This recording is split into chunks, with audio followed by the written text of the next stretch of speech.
Sini bang. Sini apa? Dekat. Sini. Anak pi.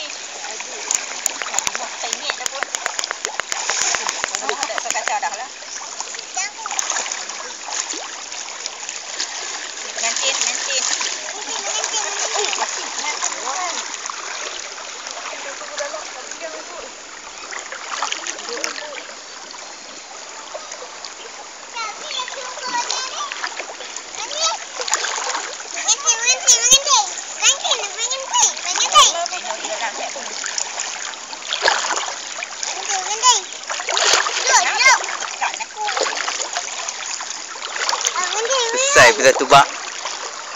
Selesai kita tubak.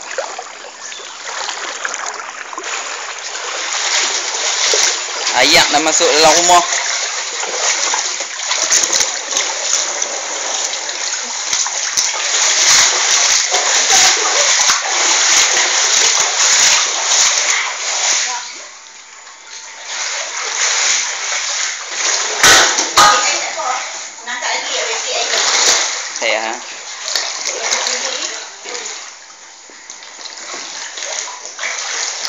Saya tengok arah ni daerah. Bakal sejarah ni.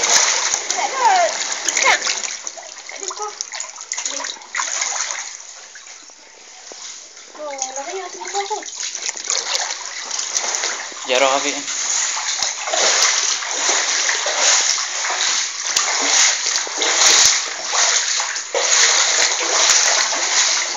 Jom kita nak pergi ke mana ni?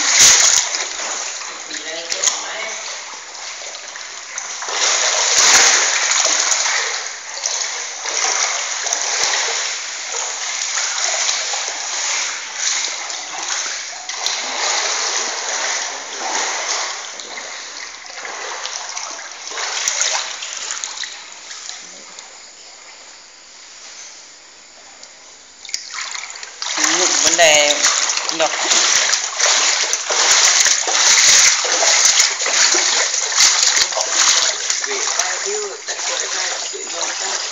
Nak boleh lepas biji mutu tak parah. Ikut belakang ke jalan dia betul belakang buang. Tolak pi tu. Dah masalahnya kalau tolak pikuk tu, hang nak tolak pikuk mana? Belakang. Ni. Nak keluar ke mana? Boleh keluar? Orang tengah. Ha, jom. Kalau orang tengah itu dalam. Tak tengok tu. Tadi tak apa yang beli. Belilah kaki ah.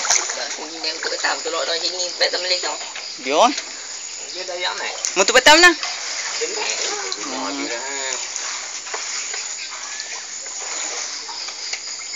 Nak tolak awak je lah. Dah bukan.